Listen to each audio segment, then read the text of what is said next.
Hello. This is going to be my first video, and it's not going to be edited very well. It is during Corona season, and I know if you say Corona, you can't monetize on YouTube. That's okay, because I don't feel like this is going to monetize. But anyways, I'd like to invite you to a yellow triangular building in my backyard. If not, we can just talk about my favorite dry ground beers. So I'm choosing this topic because I posted about it on Facebook. Lots of people commented, and I just thought it was interesting to see how over the 5 years the dry ground's been here, how it's affected other people, especially me, because I did not like beer. And then kind of like what they liked from the two breweries in town, and then kind of like look at some of what they've been serving and what people think about each thing. So predominantly I'm going to talk about what I like, but let's talk about what sells. One of their best sellers is Adam's Beard. Okay. Adam's Beard is named after our mayor's husband, Adam, who has a really freaking big beard. Like, really big. And is very red. Feel like when I watch this, my voice is moving. I said that wrong. My voice is coming out of my mouth, but on the video, my mouth is moving slower? I don't know. It's not at sync. Anyways, so Adam's Beard is probably one of their best sellers. The next up is 37 Flood. It is their flagship beer. It is their first beer that they canned. They've canned it twice, I believe. Probably going to can it again sometime soon. It's their traditional IPA. The next up, I said that before. I really need to work on this. Anyways, so Preacher's Pills or the Kirchhoff's Kolsch. People like their easy drinking beers, especially in Paducah. But that's really true anywhere. When you come into a brewery, you need to have like an entry level type drink. Dry Ground, when they first opened, really pushed that taste forward, in your face, here's these styles, and I really liked that idea. But for me, I didn't like beer, and I did not like any of their beer the first couple years. Preacher Pills was like the first beer that I really, really liked there. And I remember thinking like, I like this. And I really felt like that was a badge of honor in a way because I didn't like any beer really. So, and I did try. So, I'm going to have some more of this Adam's Beard. So, in honor of them having to close, but they're still open up, Corey is there a couple hours a day filling up growlers. And go support these guys. And maybe you can get some of this stuff that I'm going to talk about today. Top 5 on Untapped would be Barrel Aged Rapture would be number 1. And now these are things that have been rated more than 50 times. So Barrel Aged Rapture is number 1. Next was Della Barnes. Third was Rapture. That is their original stout. It's an imperial stout. Very heavy, very dark. It is a crowd flavored, like flavor and favorite for those that like stouts. Excuse me. And then this is kind of funny. It's Undertow. That beer didn't sell. Like it would set for months on that same half keg probably. Not I say months, but it probably wasn't months. But anyways, it seemed like it just wouldn't sell, and I've been told that's one of the reasons why. It was an expensive beer to make too, but I don't know. And then last but not least was Tizonia, which was another expensive beer to make. It had a ton of fruit, and I think that just jumped the price. So it's interesting that we have very expensive fucking tastes. I should probably edit that out later. So, Paducah, you have really expensive tastes. And you probably already knew that.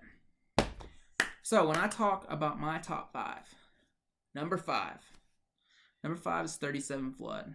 Their flagship IPA. It's pretty good. I really enjoy it. I think it is one of the benchmark IPAs in the area. I also have a ton of people and friends that just love it. So through the years, I've had my fair share of it. So I definitely think it would be in my top 5. Number 4 was the first beer that I could not live without. And since then, I have grown not to dislike it. It's just something I don't order as much because I had so much of it. I really love this beer. And it is Adam's Beard, named after our mayor's husband, who also owns a gym and can kick your butt probably with his beard. Just wrap you around. Just, I don't know. Anyways, now that's number 4. Number 3 is a little spooky. That probably gives it away. So let me read this little interesting tidbit here. Della Barnes was a heartbreaker. One man gave her an expensive engagement ring, but she chose to marry another. The jilted man was so enraged that he cut off Della's ring finger, and she bled to death.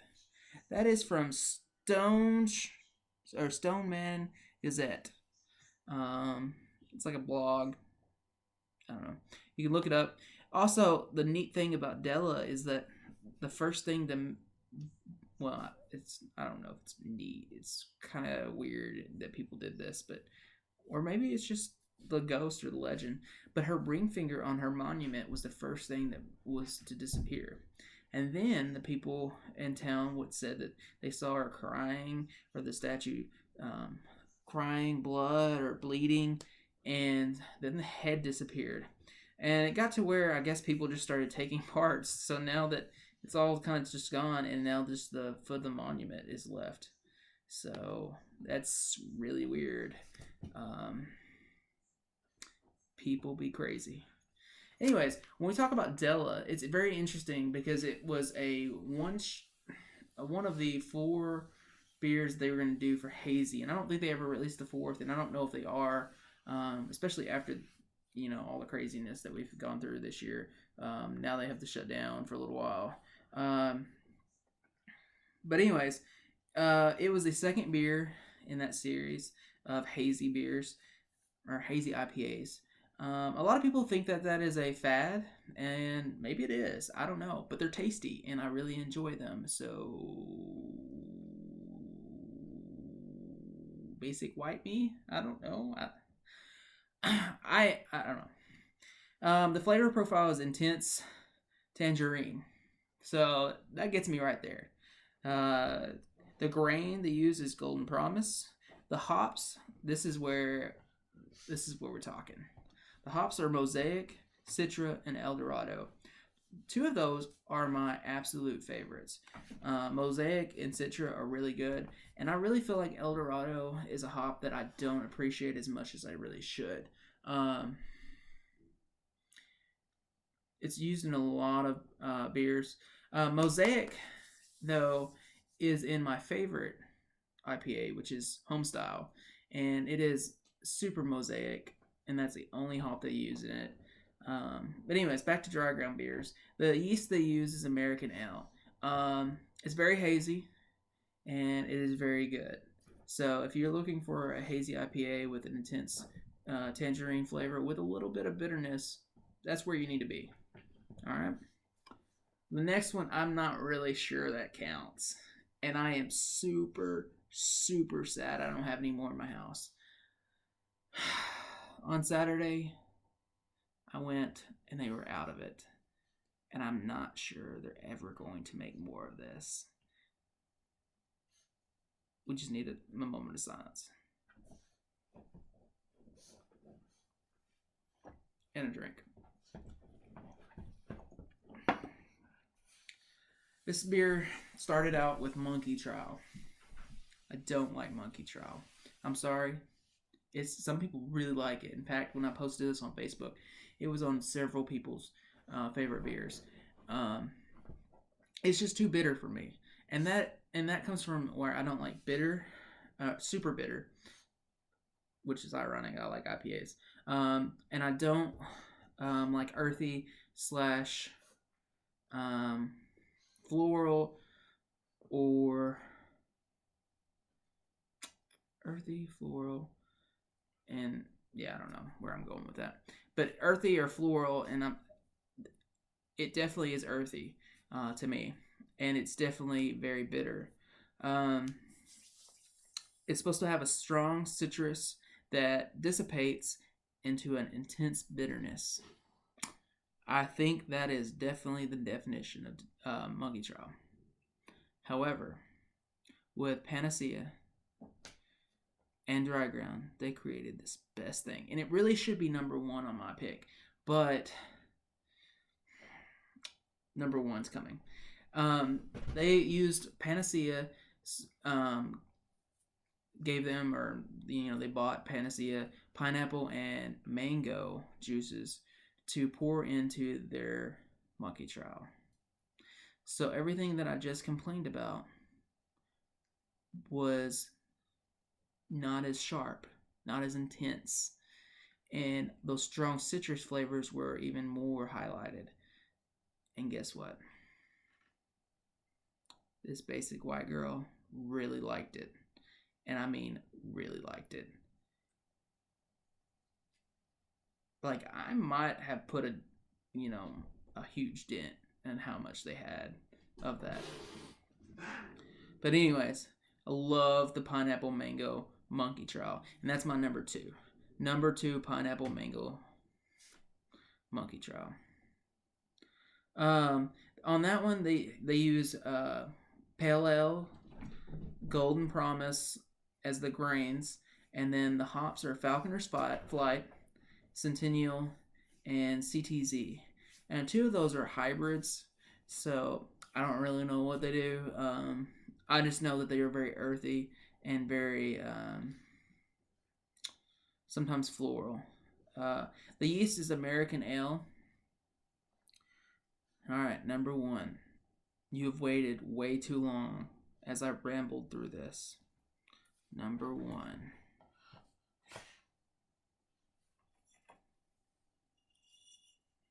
It's Cold Hard Truth.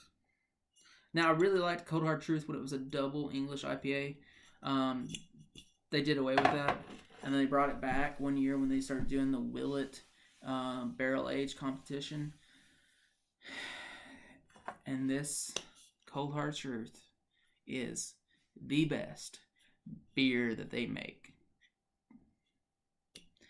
Now, the bourbon aged Cold Hard Truth, I don't know if you're ready for this truth, is phenomenal. So it's a Scotch ale that is creamy caramel. It's like a massage in your mouth. I guarantee you Corey Green wrote that line. American Ale yeast, Williamette and Fuggy hops. Pale Ale, I'm sorry, the malts are caramel and pale ale, I guess. I don't know, pale malt. I'm just reading what I wrote down on notes. I don't really know much about beer, except it tastes good. I didn't know that 5 years ago. But when you can get your hands on some Cold Hard Truth, don't pass it up. Comes in a little glass because that stuff is strong. And you need some in your life. You need some truth. Now, if you're watching this currently, you need to have some beer in your life if you're over 21. If you're not over 21, beer is bad, and you shouldn't have any. If you are over 21, those 5 beers you need to check out. Check out the ones that are, the favorites from Untapped. The ones I named at the beginning, the ones that sell really easily. Kirchhoff's Kolsch is really popular. Uncle Luther. You can't go wrong as long as you try. And I think that's definitely something people need to do when you go to a brewery. Is try a flight. Try something different. Don't always get something that you love, or get what you love. I don't know. Just do what makes you happy, and support local businesses. Shout out to Paducah Library. This Howl of the Moon shirt. It's one of my favorite shirts. Support your local businesses and your local library.